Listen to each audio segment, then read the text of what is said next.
Good morning, everybody. Dominic Oxendine here. My apologies for falling asleep last night in the terminal. Apparently, that seat was enchanted with some sort of slumbering spell. Well, I will hopefully finish up our story this morning. I've got another 3 hours left in my layover until I am finally free. Take care of all my business in Machu Picchu and start heading back to campus in time for class. So, when we last left off, I was just found out that they were about to have the tribunal cases for both the Virginia Isle case and the poisoned chupacabra venom case, being the one that was taking away people's powers. So, of course, I rushed up there to see what I could do to help and to reattend tribunal, even after an interesting tribunal with me in it the night before. Since I will not be able to be in the room to begin with, because I have a few last-minute plans, a few last-minute things to do, I enchant a mask. Turns out it was the same mask we used for the magical theory homework to speak. That way, anytime anyone got close to my chair, it would utter a little saying like, "The seat is reserved for Dominic Oxendine," or something like that. On a quick side note, for that mask, for its homework assignment, I was able to get a really good grade with me and my group by talking to a gremlin who was dealing with our local snipe infection by eating all the snipes. It's kind of fun to watch, actually. So, moving back on to our main topic and our main story. When I got there, the court was already in session. I'll arrive when I darn well please. I sat down, I opened up my bags and began to organize my desk. Once it was organized, I packed it back up and reorganized it. Then I reorganized it again, set everything up in fun formations, started testing my components, flicking around my wand, until eventually they thought I was, doing some sort of ritual. Either way, I assure you that is not what I was doing. There was absolutely no way to prove it, and there is no way to check any of the components I have now, so I guess it's my word against theirs. In other news, after that even, and they stopped me from organizing my belongings, they told me I couldn't take any of my focus medication, which is absolutely obscene, and they kicked me right out of the tribunal. You know, the tribunal system at this school is a complete circus. I'm glad I could be its clown. On the way to dinner that night, however, I met a fantastic Dubois student who had just got out of a mock trial. Turns out, he lost in such a fantastic fashion that his house scored 5 points. It was actually a really fun story to hear about, but unlike our main trial, which they got off our Lakai Laveau friend scot-free and got most of the opponent's witnesses discredited. Frustrates me. No, at least it was fair there. In his mock trial, somebody slipped him a magic potion that he had to speak his mind, so he ended up objecting the judge because they were going to say things that were going to make his case harder and stuff like that. So, I guess you have to cheat to beat a Dubois Marshal. But that's not anything we didn't know before. On my way to dinner, however, we discovered something. I was given my package back, the one I had sent off to find out about the pendant I had received.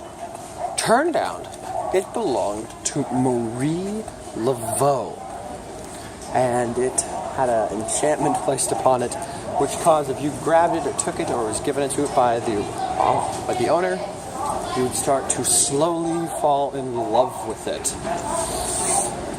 Sadly, the original owner isn't really around anymore. and the only way to get rid of it is to give it to that original owner, so I was stuck up shit creek without a paddle. So of course I went to the only person I could at this point, the head of house Croatan. I told him about my issues, told him about maybe he'd be interested in taking it off my hands, but to no avail until later, but more on that. Because at this point, we had to prepare for the dance. Now, as an Oxendine, my legacy is relatively secure. My date partners are found and are fantastic. I got to take two beautiful Laveau girls I've been talking about this entire time, and their dresses were both fantastically made, showing off both of their legacies as wyvern breeders. It was quite entertaining, and they were being docked at by everybody at the dance. And I was told that they were approached multiple times asking if Dominic had a dance. And we all know about that yes girl already. But it doesn't matter. An Oxendine keeps his promises and was able to have dances with both of my dates. As a third year, and as both of my partners were third years, we arrived at the back of the line to the dance with the rest of the nobility. Navigating through some of the doors in formal ball gowns was quite humorous and quite tricky at times, but I think we pulled it off okay. The dancing itself, I took one girl in each arm and did a traditional unsoiled dance of the box step for the initial two dances, which are the symbolic and traditional dances. So we followed the traditions to the T, just as our families would love to see. Then I saw someone out of the corner of my eye. I don't know if you know this about me, but I do not like vampires. Never have, never will. They've blackmailed my family before, and I hope not. There we go. Sorry about that. I don't want to talk about this in public. Scooby-Doo. They've blackmailed my family in the past, and I do not trust them. Never have, never will. However, if anyone can tell me who was the vampire who blackmailed my family and, why he did it and where he is, it would be the Count. So, of course, I approached him and talked to him. And he was actually quite reasonable for a vampire, maybe because he's not a filthy half-breed. He's the original model. So I was able to ask him 3 questions, and those 3 questions were, who blackmailed my family? Why did they blackmail my family? And what was the blackmail? The Count said it might take him about 6 months to get this information, so hopefully I will be able to track him down at the Yule event he says he's attending. Should be fun. After that business was taken care of, I was approached by the house president of Le Laveau. It turns out he figured out a way how to bind the ownership of the pendant to me. And he brought me to their house ghost, who explained the ritual was quite complex and quite frustrating, but I was going to have to dance like a poultry. Apparently it's some southern tradition, and that would transfer ownership. So, of course, I did. And now the pendant belongs to me. I'm not sure exactly what I'm going to do with it. I might keep it, might give it to a pretty girl. Or I might just hold on to it to remember my fantastic times at school. But like I said, I had promised many dances to many girls. It was quite nice. I got to catch up with Professor Ziegler again. He showed me some fantastic dance moves, something about a dance that is a time warp. I don't know, but let's do the time warp again sometime, Professor Ziegler. It was at this time I realized I had to make it back to my original partners. It's fantastic too. But a literal goddess approached me, saying that I was apparently seeking her out, and that I was to get a wish granted by her in return for a favor. Sadly, I had to decline her. I told her that the only wish that I had was to make sure my two dance partners who I came here with were happy. I bid my farewell and made it down to the dance floor and danced with my two lovely dates. But just before the dance was over, just before the house cup was tallied up, I remembered. The night before, I had promised Paxton a duel. And I was not going to slight him just at the end, so because he forgot his wand back at home, I challenged him to a wandless duel. It was quite a fun, hilarious endeavor, with people laughing and cheering on the sidelines. A runic master professor showed up, interestingly watched, and then challenged me to a duel. That was quite interesting. I'm sure you've seen the video circulating around, so I won't bore your time with information on it. Sadly, at that point, the dance was almost over. The yes girl who I had promised the dance came up and said she no longer wanted to dance. Instead, she wanted to dance off. And of course, an Oxendine never loses a dance-off.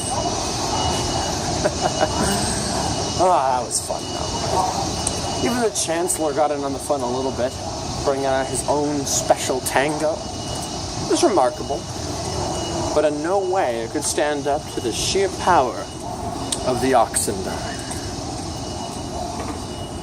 After that, the entire school accumulated inside of the dance hall. There was one final song about a small-town girl living in a lonely world who took the midnight train going anywhere. And maybe a city boy born and raised in South Detroit. That doesn't matter. But it was about never stopping believing. It's about always holding on to that little bit of magic inside of your life. And with that, the House Cup was announced. And while House Croatan might have won the House Cup last semester, I'm proud to say that our alliance with the K. Laveau was well-founded, and we came in second place behind those fantastic Gators. Gators, congratulations for your victory. I wish you the best next semester, because guess what? We're coming for you. You're going down. After the House Cup was announced, we all went back to our common rooms and celebrated in our own special ways. Croatan by having some great nostalgia over the last few days, catching up with friends and passing stories around the hearth.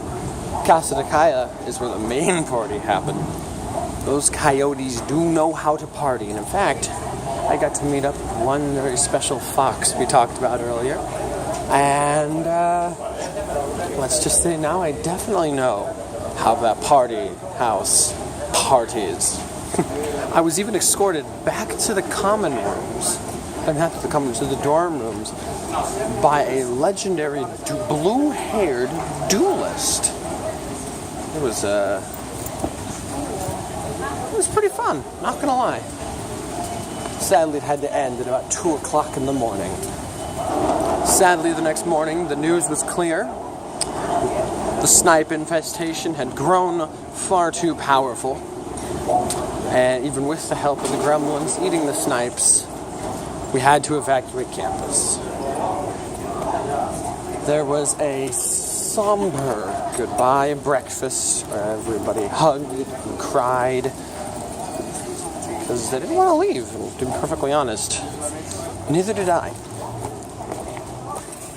House Croatan got together for one last time, talking about each other's feelings, talking about things that affected them over the last few days, and ways to talk to each other until the snipe infestation goes away. And I'm not gonna lie, when it was finally time to start packing up my belongings, I took each little memory, each little trinket that I shared with all of you. I wept. I cried as I buried those emotions deep inside of my trunk.